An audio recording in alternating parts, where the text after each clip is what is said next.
Hello everybody, and I am here to talk about the Mystic core comparison, comparing the original Mystic card pool from the revised core to the new core that came out in early 2026. There's been a bit of a delay between the previous classes and the final classic, the Mystic class. Big reason for that is, if you don't know, I was on hiatus, but my hiatus is it's a little bit less than it was before. So I'm here just rocking some videos for you, and we're going to finally finish up this one. I'm going to talk about all the cards from the original core and the new core here, and we're going to rate them on the following 6 criteria. Let's start at the bottom, because that's an easy place to start. Space Waster. This is a card that doesn't leave the binder. It's one of those cards that you just kind of... It's just kind of wasting space. It's just cardboard that is there holding a spot in your binder, and that's all its purpose is. It's not doing anything fun, it's not doing anything flashy, and overall the card is kind of just a dud. We have Fine. These are cards that are fine. I look at fine cards as there's like 2 things that to me make a card fine. Well, I guess 3. There's 3 things that make a card fine. The first one is if it is a card that you look at putting in your level 0 deck, but the intention is to cut that card pretty quick as you upgrade.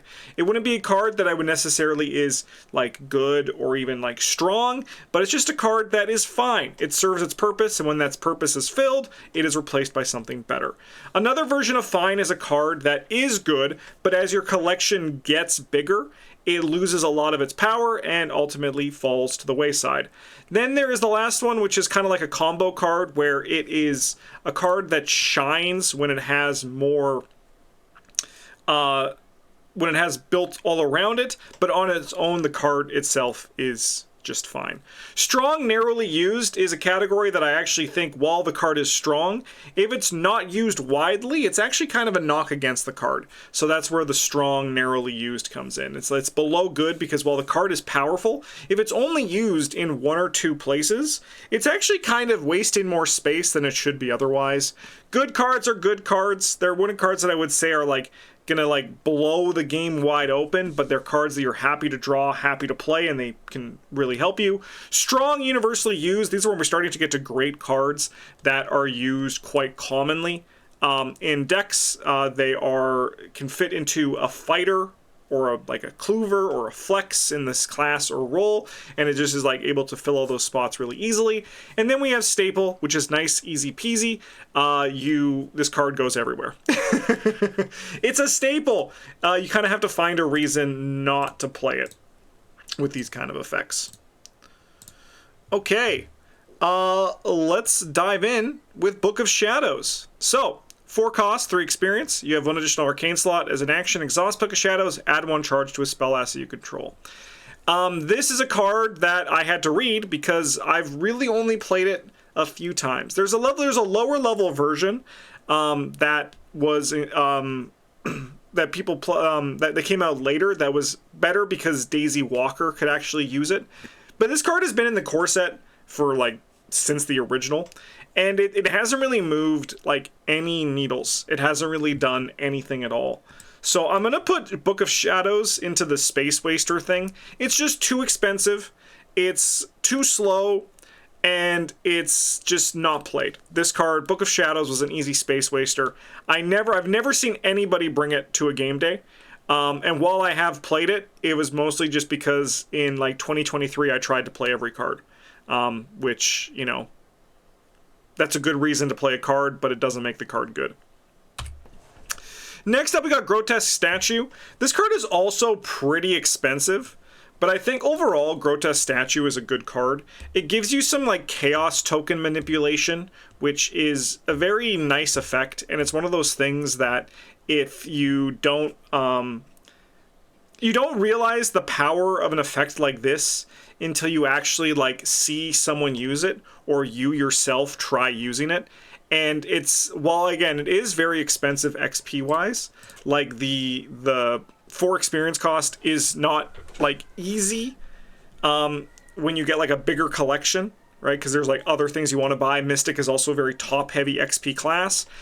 Grotesque Statue is still ultimately worth the 4 XP in the long run. And now, especially with the way charges are so like kind of free, it's also just a thing where it's like it never really runs out of charges. I think it's a good card. I don't think it's universally used. I don't think it's a staple, but I think this is just like a very solid good card that's going to do a lot to really help you as a player win more than lose. Holy Rosary, this is an easy one. Where is it? Where is that? There it is. This is an easy staple.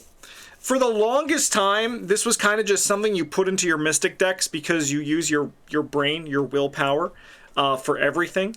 And the Holy Rosary allows you to just do that better, while also giving you a Horror Soak, which is something that the Mystics also really enjoy.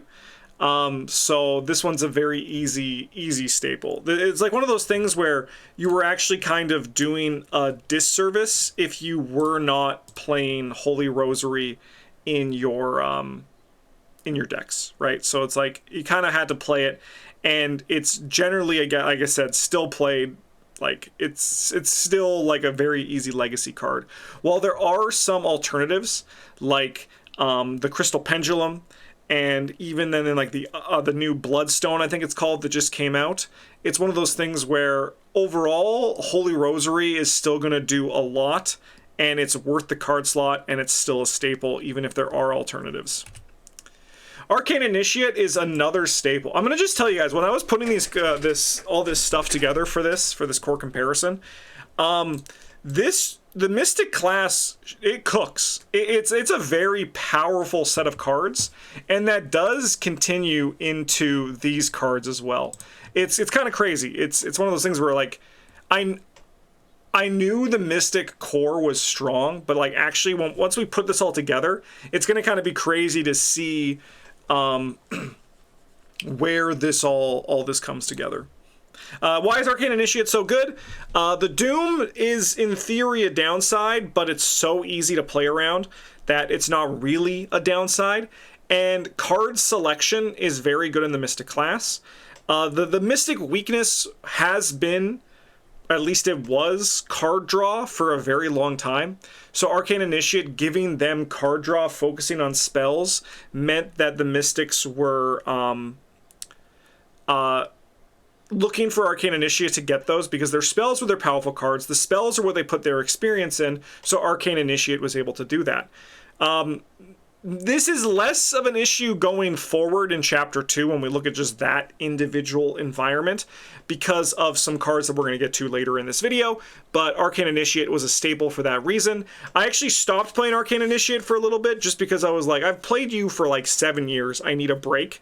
But then I came back to her sweet Siren Call, and I was like, no, damn, like the game, like your ability to win changes depending on Arcane Initiate being in play or not. Just the card selection she provides is really fun.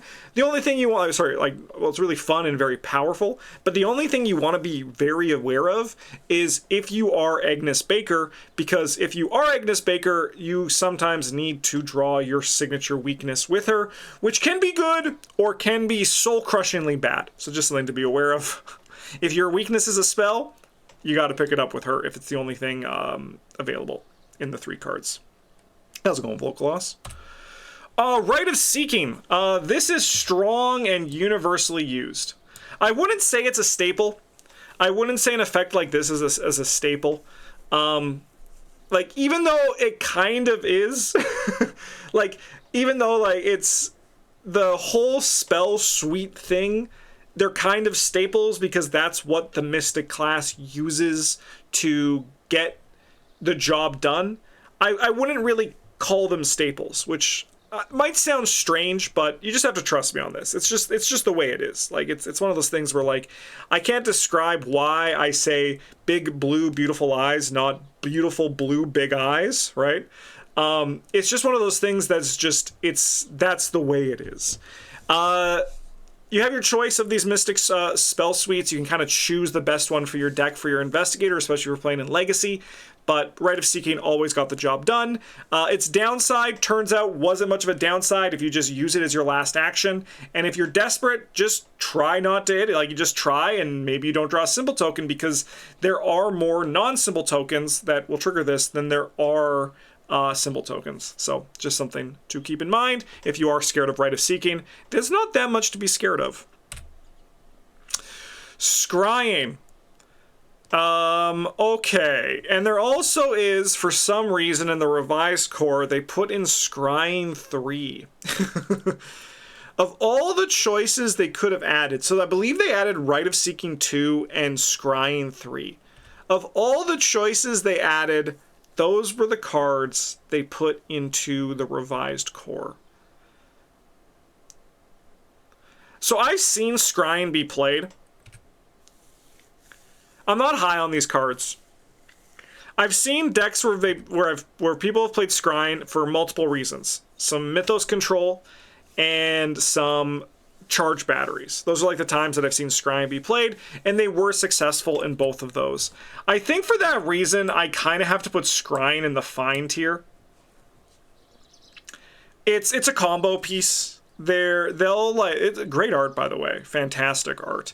I think that overall, it's not really an impactful card, and I think especially like the level 3 version is very close to Space Waster. I think I'm gonna put the level 0 version in fine, and I'm gonna put the level 3 version in Space Waster. I think that's just where these should be, because Space Waster here is oh, I guess that is it. The Lightning Bolt does really change things. All right, I'm gonna put them both in fine. Even though this one is, I think, literally a Space Waster, it could have been any other card and would have been better.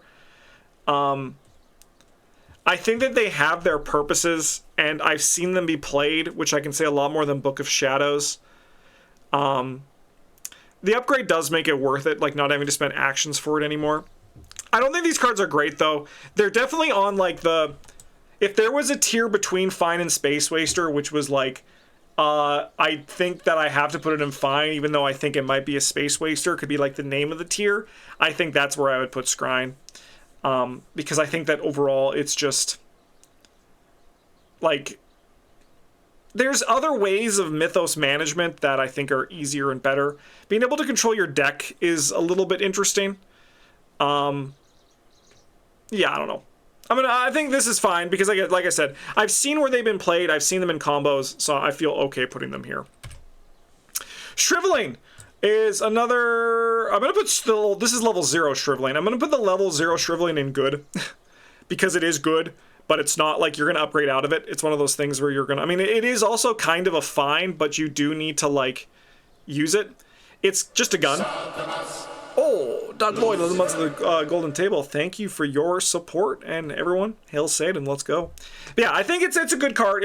I wouldn't put it in fine, even though it fits into the idea that you upgrade out of it pretty quick. But it's like one of those things where like the level 0s of these spell suites are probably going to be good unless they're the evade spells, and then we have the upgraded versions in strong and universally used. The reason why this isn't higher should be pretty obvious, but I'll say it just because if you're a new player and you might not understand why, you're going to want to upgrade out of it. The game is going to ask you to scale, and scale means improve your power, like keep your power in like it parallel with where the game is going. So that is where we are looking at how do we increase our ability to pass higher tests, and upgraded Shriveling doesn't give you any, it gives you a +2, but downgraded Shriveling, the level 0, doesn't give you any boost. So that's why it's lower. Arcane Studies. Oh, thank God. This is the last time I'm going to have to talk about these suites for a while. Even though in theory this card is, like, the numbers are really good for the Mystic class, the Mystic class is also pretty resource hungry. They would rather keep their resources for playing cards, whether it be some of their powerful events, their assets that they're going to need to play and potentially play more of. I don't think there's space for 3 resources to get +1 brain when you can just play like Holy Rosary and like get the job done. So that is where I'm going to put Arcane Studies. And I don't think... with that said, the upgraded version of Arcane Studies, which we're not talking about here, is good, because someone might bring that up. And Mystics can use that. I know, I hear someone right now. They're saying, but I'm playing Down the Rabbit Hole deck. I want Arcane Studies in my deck so I can upgrade them into Down the Rabbit Hole. Yes, that is a line that you can play, and I have played it multiple times, and I am definitely going to play it again. But it's one of those things where, looking at the card individually, in a vacuum... See, look at the train. It's like, it's even hyped about this. It's like, please stop talking about this, Justin. Just move on. It's one of those things where it's a space waster. Arcane Studies is bad. You're only playing Arcane Studies 0 because you have to. Because Down the Rabbit Hole is so powerful, it doesn't make Arcane Studies good. That's just what it is. And yeah, rest in piss Down the Rabbit Hole. See ya in hell. Yeah, no good. No good. Forbidden Knowledge... is an interesting card. Because you're playing this card in Agnes Baker. And then that's kind of it. I could see... I mean, where do we put this card in its ranking? I think overall... I've only played this card in Agnes Baker.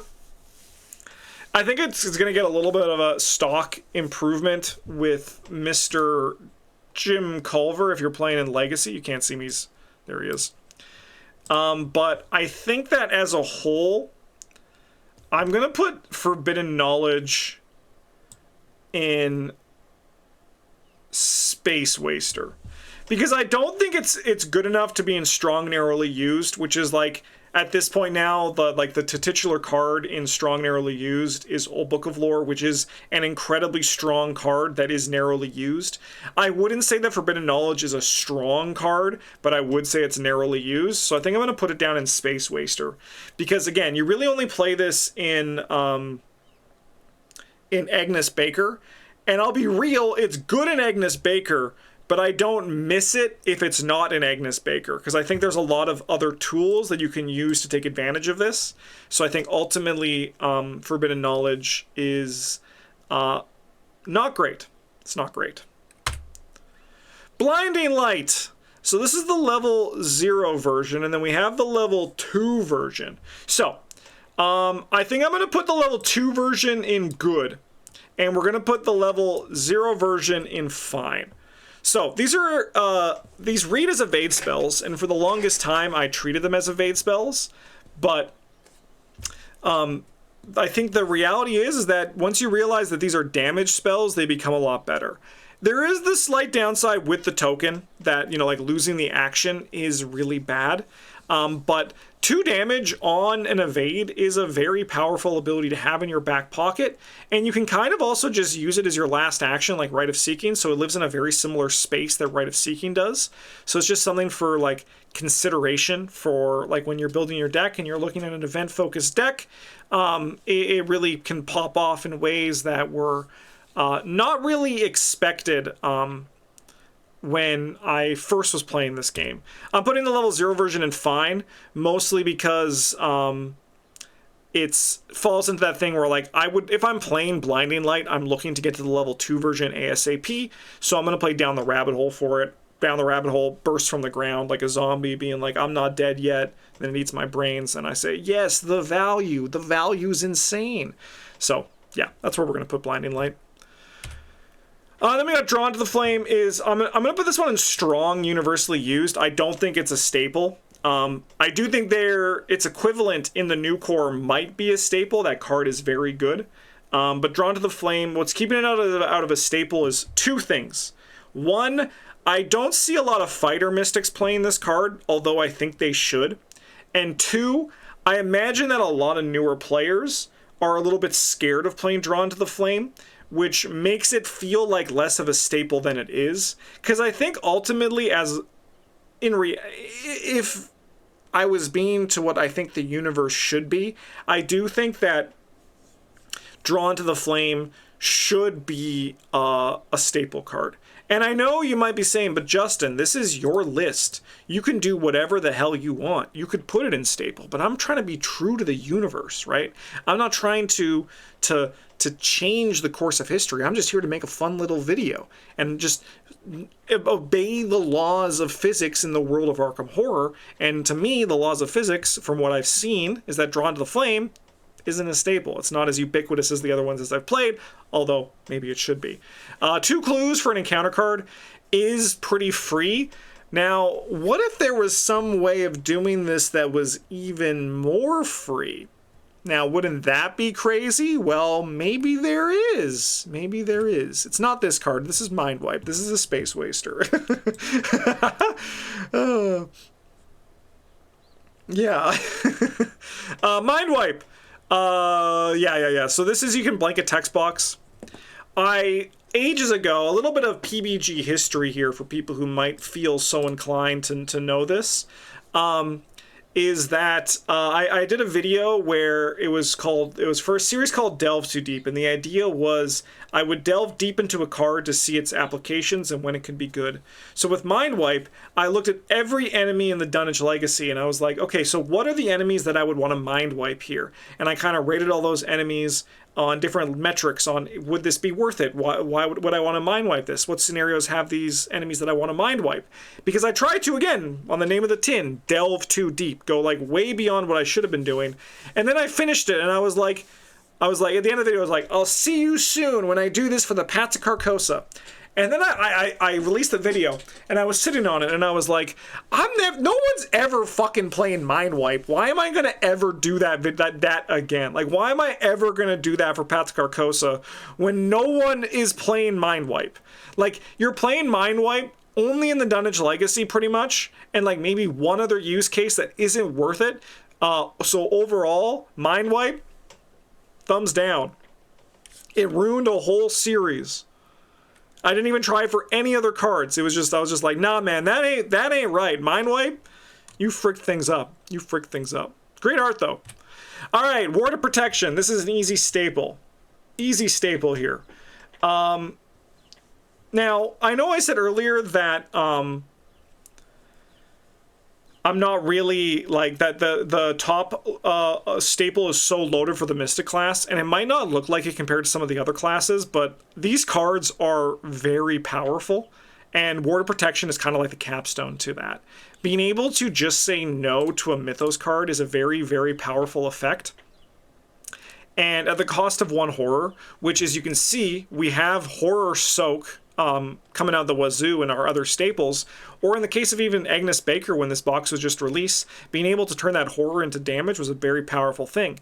Players, rightfully, when they're just starting out, are scared of Ancient Evils, right? And the new Cosmic Evils in the new core set is a very, very spicy card. So just being able to say no to those things is a very powerful effect.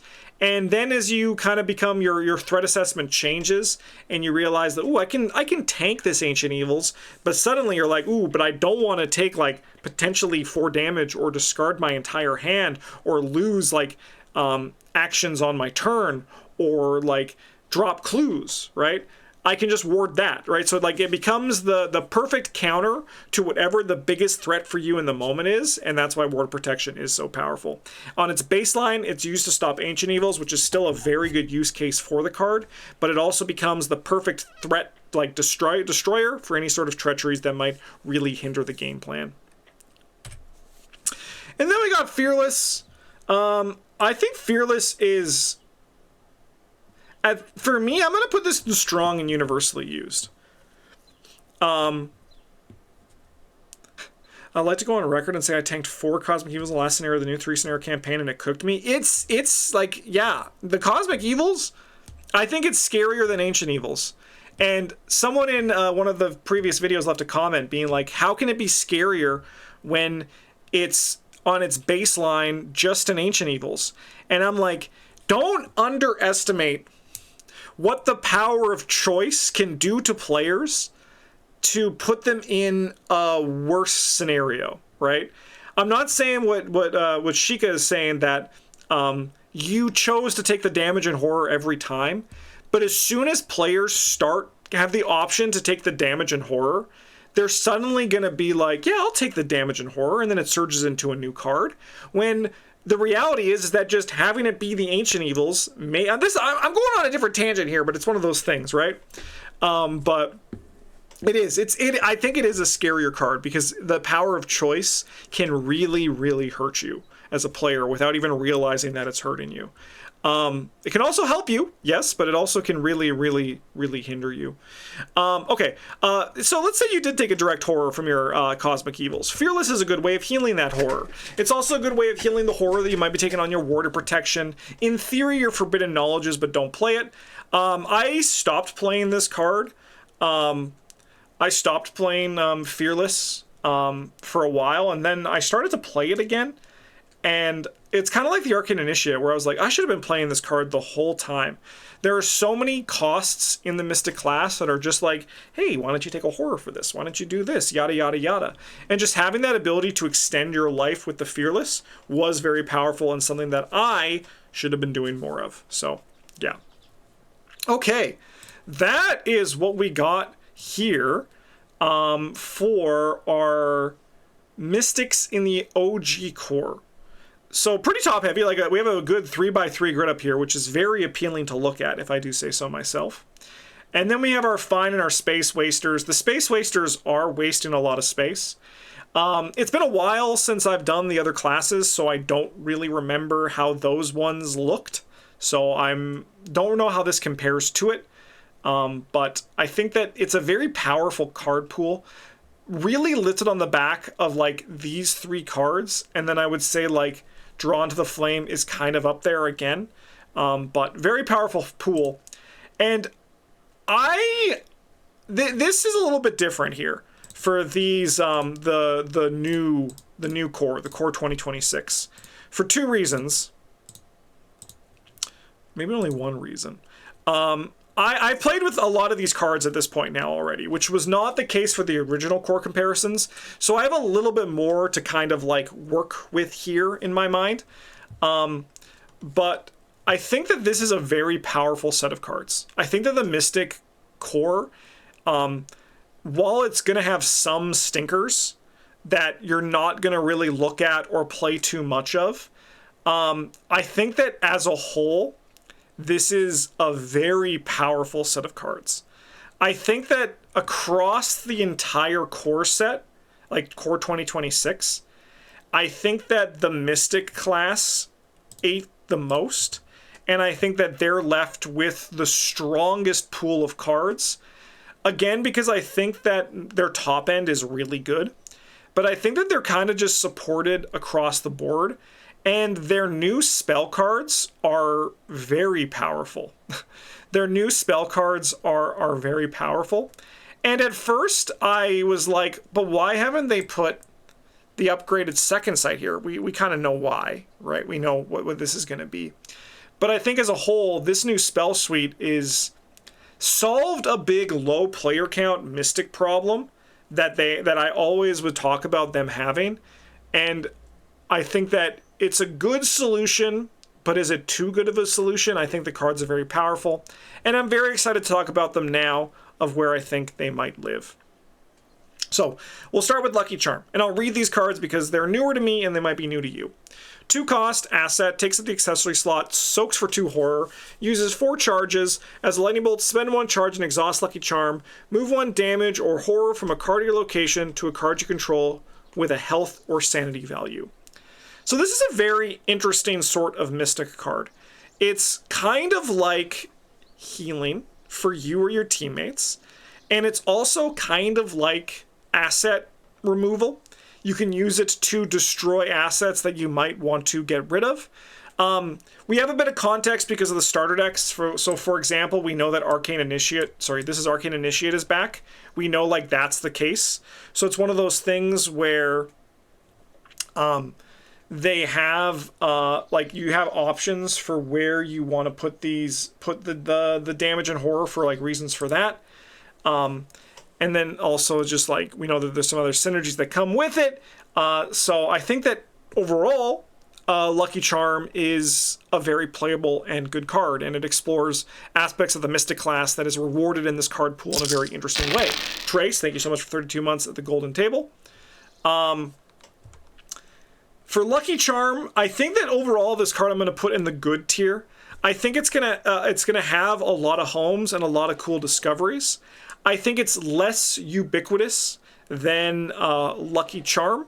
There is the Bloodstone that came out in the Marie Lambeau deck, which is going to do a good job of filling the space that... What the frick is that noise? It's like a woodpecker with a freaking like power drill.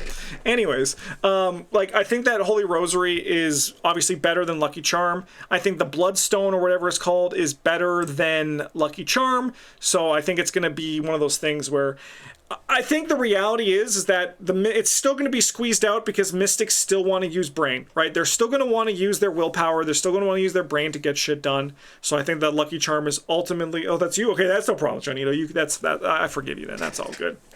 I think that overall, Mystics are still going to fall back into a similar place that they were before, which is, what if I just use my brain for everything and it's really awesome?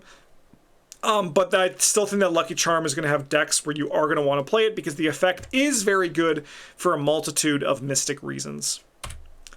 Jim Culver, my boy! Jim Culver, he's back and he's better than ever. Sorry, Investigator Jim. Rest in piss, my friend. You are dead. But you have come back as an ally form, and you are going to be played so much. This card is insanely good. 4 costs, soaks for 2 and 2, takes up the ally slot because he is an ally. You get +1 brain. There it is! That's what we were looking for. As a reaction after you take damage into horror, as you exhaust Jim Culver and draw 1 card.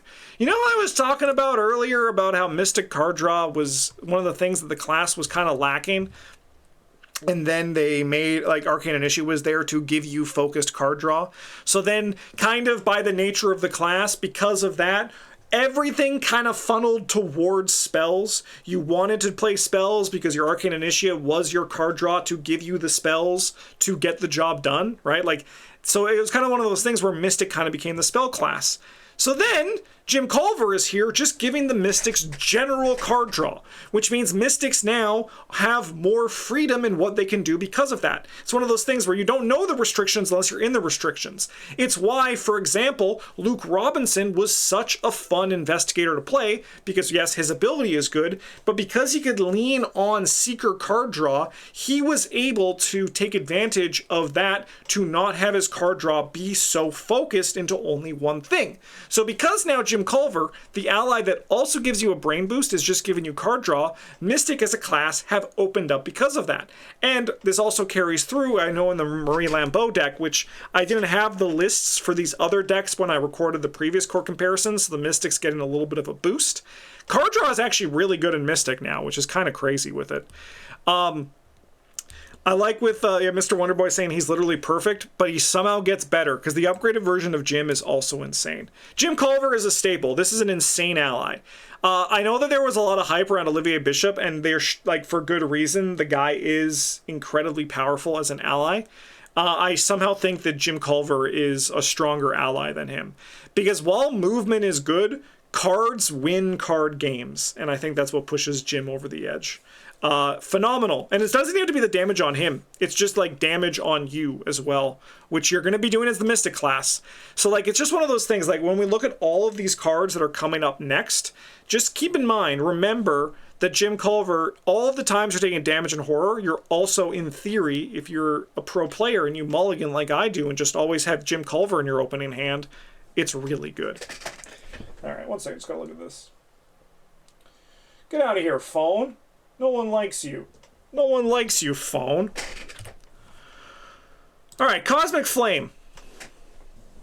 3 charges. Fight with your willpower, your brain, if you're naughty. If you succeed, you may spend 1 charge to deal +1 damage to this attack.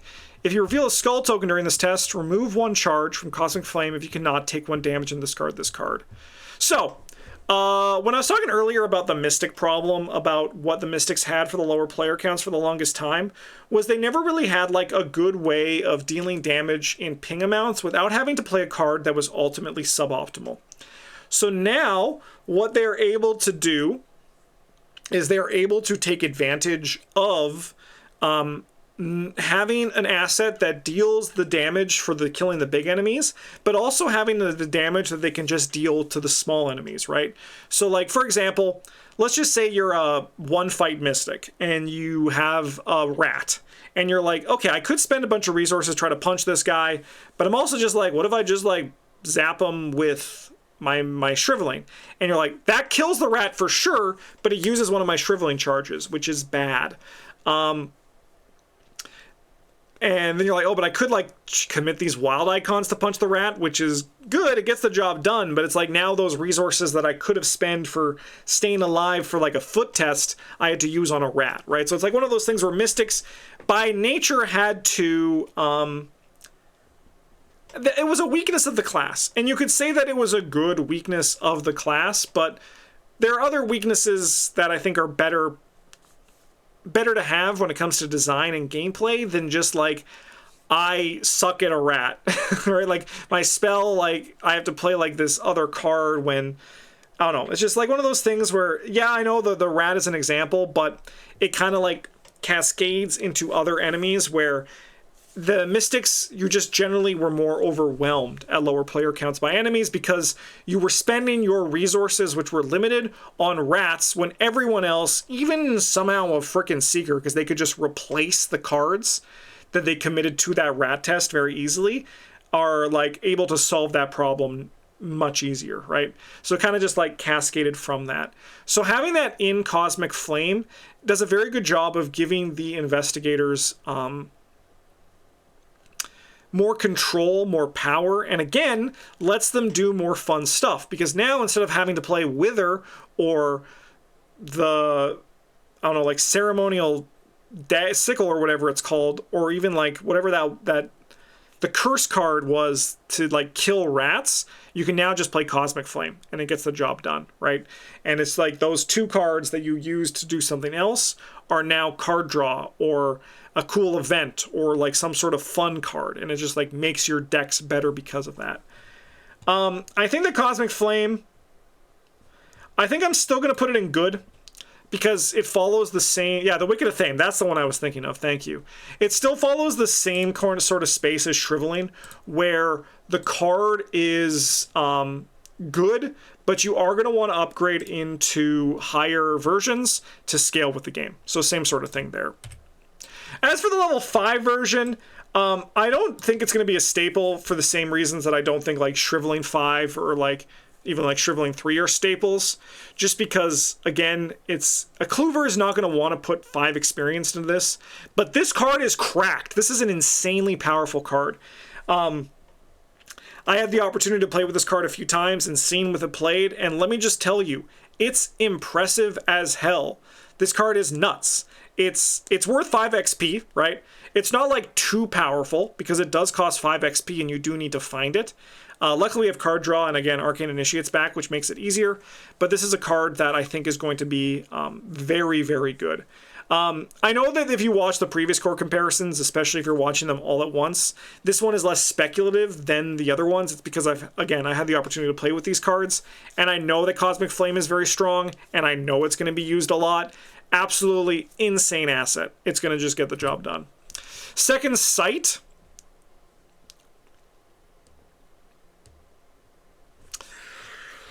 Three charges, investigate. Discover one additional clue, you can spend the charge. But this also is, like Cosmic Flame, you can use this one to just investigate with your brain. Alright. I'm going to put this one in strong and universally used. While I myself have not played with this card yet, I'm going to speculate a little bit that while the Cosmic Flame Zero is good, the game doesn't require you to scale against locations as much as you need to scale against enemies. And maybe I really just had a light bulb moment where I'm like, that's also the reason why Seekers are so good, is because locations don't scale, right?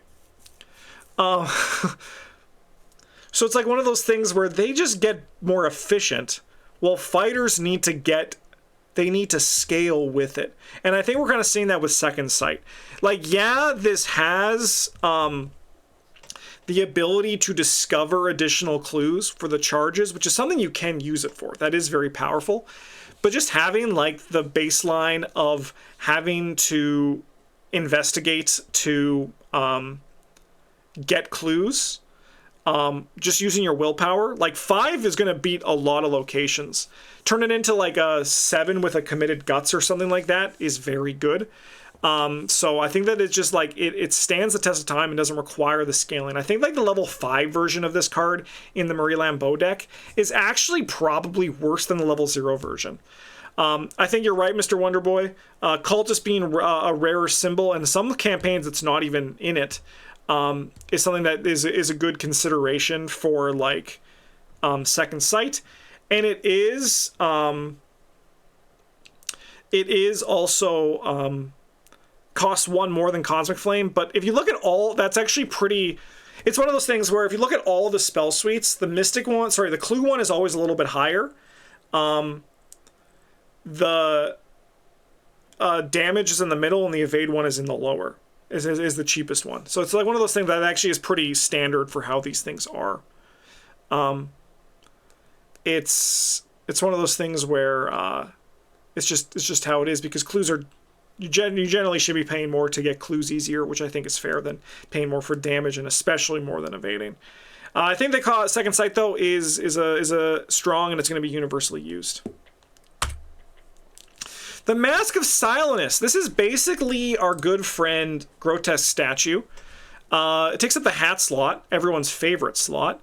It has 3 charges and a reaction. When you would reveal a Chaos token, spend 1 charge, reveal 1 additional token. Choose one of the tokens to resolve and ignore the other. If you resolved a token with a symbol, take 1 horror. Okay, there's that extra little text on there. I think, like the Grotesque Statue, Mask of Silenus is a good card. I'm going to put that in the good one there. Extra hat slot when? Put on 2 hats. I mean, in theory, you should put on a mask and a hat. Like, I should be able to wear the Mask of Silenus and a fedora, no problem, right? I mean, should I be wearing a fedora? No. But, you know, maybe it's time for, like, an outfit, like a style change. Just next stream, you just see me. Mask of Silenus, fedora. It's good for the reasons Grotesque Statue is good. It's more free of a slot, too. So as the Mystic card pool grows, assuming you're only playing with Chapter 2, it's going to be easier to include Mask of Silenus because of that. So it's one of those things where, like, the hat slot is going to be less competitive than the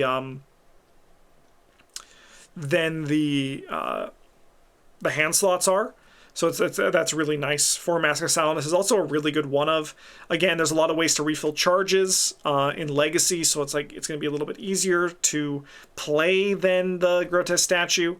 I could see this in the long run going up into strong universally used, but right now I'm just going to put it on par with Grotesque Statue. Cloak of Resonance. It takes up the body slot. 3 cost, soaks for 3 horror. When horror is placed on Cloak of Resonance, exhaust it. Deal 1 damage to an enemy at your location. Moan with silence for Agnes Baker. They killed her and took her skin and put it into a cloak. And it's kind of fucked up that they did that, but that's the 1920s ARKHAM, baby. Shit happens. You just gotta roll with the punches. An effect like this is really nice. And it's also kind of cool because, again, we look at Jim Culver. We're also now drawing cards when we're having this effect, and that is pretty sweet. I'm going to put Cloak of Resonance in the good tier. Again, I think that this card is really good.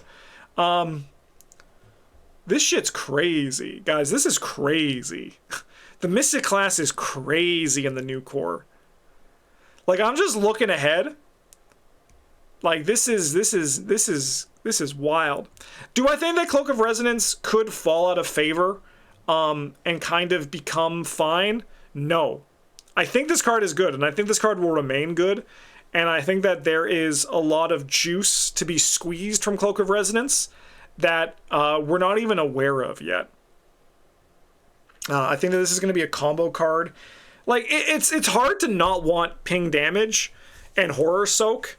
It's like there's a lot of stuff. Like there's a lot of things that we're going to be able to do with this. And it's when horror is placed too, right? So like it synergizes with the Lucky Charm. The soak to cost ratio alone is decent. Yeah, and the slot is free. Like there are alternatives to the body slot, but like the body slot I kind of just view as like the free slot in like one of those things. So yeah, crazy card. Very good. Spiritual Intuition. Oh man, I'm so happy I'm done talking about these cards. I think that this card is a space waster. I think this card is a trap. I think this card is a trap where it's better to just like upgrade your spells to get the boost, to get this brain boost that this card provides. And why is it Fist on spells and rituals? Great question. Hopefully we'll be able to see some kind of like hopefully we'll be able to see why that is in the future, right? But I think as a whole, this card is just like, I think it's the worst of the talents because Brain is so free in the Mystic class, right? That there's not really a point in, like, just like take the Brain boost in other places. You don't really need it for this. I mean, I don't think you need many of these. I think that, again, the Survivor one is really good because you're able to, I think that's like the best one because you're able to defend yourself in the Mythos phase. Kind of turning your resources into like guts and manual dexes is really nice. But this one's just not it. This isn't the way. So I'm done talking about these talents. I need a real opinion here. Is there any chance I will like the new chapter? I have everything from the first one though. So here's my answer to the question that I'm going to try to be as the YouTube comments sometimes say I can be a little bit condescending. And I'm not here to be condescending, but I'm going to just say this in a way that I'm going to just say I'm not trying to be condescending, but it might sound condescending. If you like Arkham and you enjoy playing Arkham, you'll enjoy Chapter 2 because it's just more Arkham, right? Like it's just more of the game. There's going to be new player cards. There's going to be new scenarios. It's just more of what Arkham is. So if you are interested in playing more Arkham and keeping up with new Arkham, then you're going to like Chapter 2. New chapter cards are endorsed by Tony the Tiger. They're great. I don't know about that. Silver Tongue kind of cooked for you. I could see Silver Tongue also being pretty good. I think that the ability to make parlays better and the ability to survive treacheries are probably the ones that are the best. Rogues also have the ability to have resources easier than other classes, so they feel less bad putting money into them. Like, so for example, like there's the new that insane skill in the Andre Patel deck that just gives you 4 resources for practically free. Like that is something that not many other classes have the ability to, so their resources are rarer and less likely to be put into these sort of pumping effects. But I think Rogue and Survivor kind of have a little bit of an easier go with that. 1, because Rogues make more. 2, because Survivors need less. Augur of Elikos. Okay, this card's a little bit funky. I don't really know about this one. 2 cost 3 experience, investigate, add your brain to your book for this investigation. If you succeed, discover 1 additional clue your location. If you succeed and a token with a symbol was revealed, during this test, you may discard a terror or hex treachery from any investigator's threat area.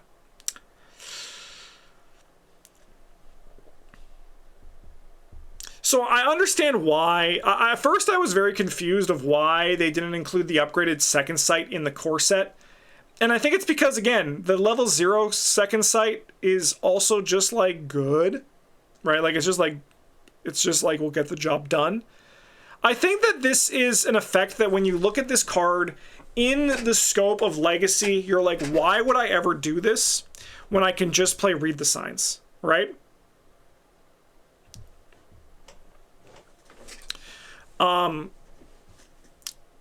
Fujibayashi, I'll get to your question in a second, because that is a good question.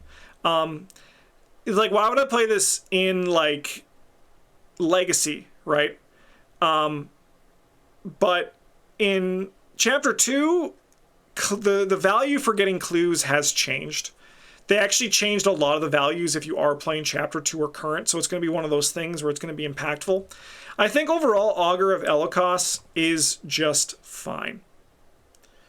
All right, let's get to the question, because I think that's a good one. It's a little bit of a sidetrack here for the video, but I think people do want to, like, know this. So I'll read the question and then I'll answer it here. Why do you think that FFG makes bad cards? In trading card games, card evaluation is a skill expression, particularly in draft formats, but it seems so oddly placed in an LCG where you're paying for someone when you're paying for something you're never going to use. So I think the first answer to that question is the same reason for is the same thing for in draft formats. I do think ultimately it is skill expression, where it's you as a player can look back and be like, I got better, and I know now I don't need to play this card. It's also an example of your card pool getting better, right? Like, it's one of those things where your card pool expands and you're like, ooh, I've leveled up from this card, I don't need it anymore. It's also player expression. Some players like playing with bad cards, right? Like what people call bad cards, another player might be like, ooh, this card is actually really good. Another thing is that Arkham Horror is not like other deck builders. Arkham Horror is more combo based than a lot of the other stuff that I've seen, where it becomes less of like, I'm only playing the best cards, because a deck that's only playing the best cards will do really good. But decks get better when you play what are the best cards for this deck. And like, that's when it improves. Like, Faustian Bargain is an easy money card to include, right? But for example, now Winifred Habamuk in Legacy probably doesn't need Faustian Bargain anymore, and her deck becomes better when she's playing Out the Door and Watch This in tandem with each other for her economy, right? So it's one of those things where it becomes better when you like find the best card for it. And even like Arcane Studies, which we were just talking about earlier in this video. While I think this card is ultimately bad, in Legacy, I'm going to pull it out of my binder to hold space for my Down the Rabbit Hole to upgrade into the level 2 Arcane Studies to ultimately get to the level 4 Arcane Studies. So while there are bad cards, I think that there are players who will try to play them. But I think as a whole, the goal of Arkham is to be more combo focused for how they approach deck building and design. So it's less of like they're looking at the card individually and being like, is this card always playable? But rather like, does this card support this? Or maybe in the future, this card's going to get some support we didn't see. So I think that they're not setting out to make bad cards for the same reason they are in like a limited environment like Magic the Gathering, to kind of keep draft balanced, because there is no draft officially in Arkham Horror. I think that ultimately the cards exist for specific reasons. Like now, even with the Spiritual Intuition, we see that there is the starter version that are coming out, and the starting versions are better because you don't need to draw them. They're in your opening hand, assuming you didn't get them off the mulligan. So it's like one of those things where like, I think there's the other reasons, as I said, but I think that as a whole, there are less bad cards than Spikes think.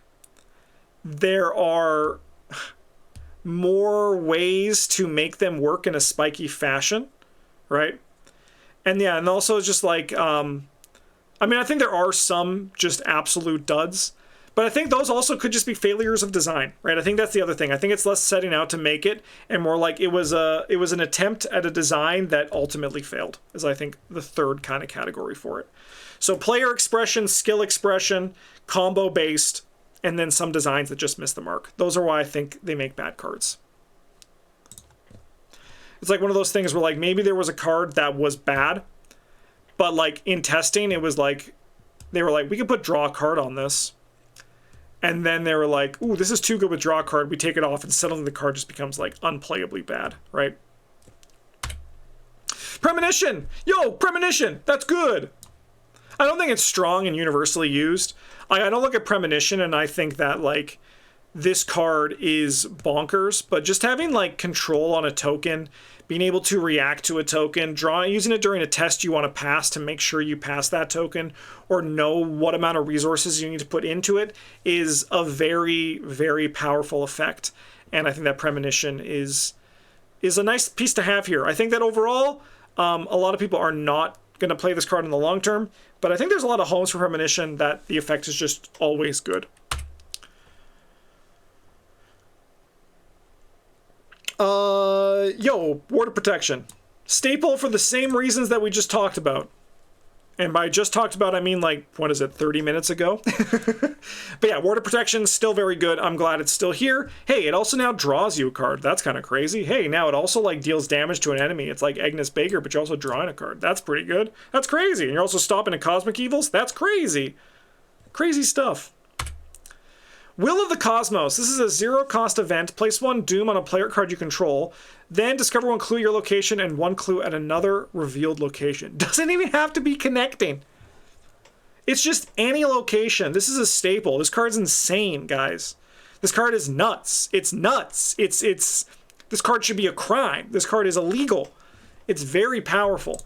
Drawn to the Flame was already very good, but this card is just like Ward of Protection. Sorry, not Ward of Protection. Drawn to the Flame on steroids. It's one of those things where the downside is even less of a downside. You can use it during the turn before the agenda is going to advance anyway. You can use it on your ally that you're going to kill, that you actually have control of when you're going to kill it. It's a very, very powerful effect. It's also any revealed location, like, well, another revealed location. It can't be your own location. So it has some use cases where I can see it being slightly awkward compared to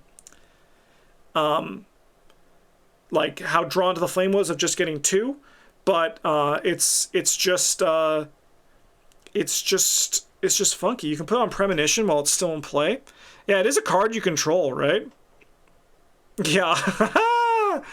Yeah, that's funky with it, man. That's funky. This card's nuts, and the art is incredible. It's a staple. I think every Mystic is going to play this card.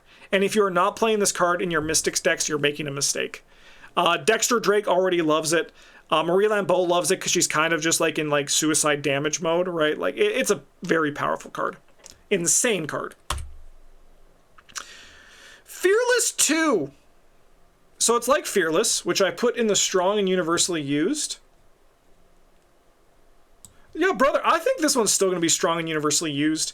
And I think it actually has improved over what, if we look at just like the core and core 2026, and I think the reason it has improved is because you're going to be more inclined to take damage in horror, in this case horror, because of our good friend Jim Culver. So there's going to be more like reason to hurt yourself with horror, to start going insane because of everything around it. So I think that Fearless 2 is actually going to improve because of that. That is my speculative point, and I think I'm going to stand by it. And then last but not least, we have Promise of Power. That is worse than Promise of Power, or is it? What if I told you Promise of Power drew you a card? That'd be pretty good. I think that this one's another staple. I think that while Promise of Power giving 4 was very good, Soul Link giving 3 is really nice. And again, we kind of have to look at everything in like the combo focused style of play, where you take the horror and you use it to kill your Cloak of Resonance, which drew you a card, which kills an enemy, and the Cloak of Resonance had Doom on it, right? Like, those are all the things that kind of just come together. And Astute, you're 100%. I didn't even realize this was a motherfucking spell. But this is a motherfucking spell. That's crazy. That's crazy. It's also innate. I want to do like a Peter Sylvester Silas deck with this card, because that seems kind of cool. Yeah. The Mystic class is insane. Like, this is an insane spread. I think that this is like every card here, and like even this is a playable card, right? I think that this is the only stinker. Get out of there. I think this is the only stinker that we have here. But like everything else being good or above is very powerful. So yeah, the Mystic class, their top end is really good. And I think their top end has gotten better.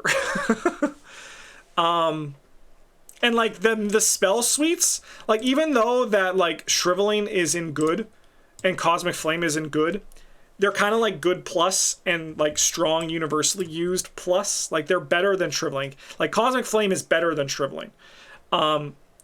And it's a crazy improvement. And I think that the Mystic class is going to become more fun to play and build because of things like their card draw changing from being focused to just spells to kind of being more open, but also because Card Initiate is still here, they're still able to just use spells, which is still also very good. And that is the end of the core comparison series. We've done it. Apologies for the big break before the last one, but I'm happy to get this one done. Happy to talk about the Mystic class here. Thanks for watching. Let me know in the comments what Mystic cards have been stellar for you in your core 2026 play, because now I can say that. In the meantime, thank you so much for watching. Have a good one, and as always, a GG's.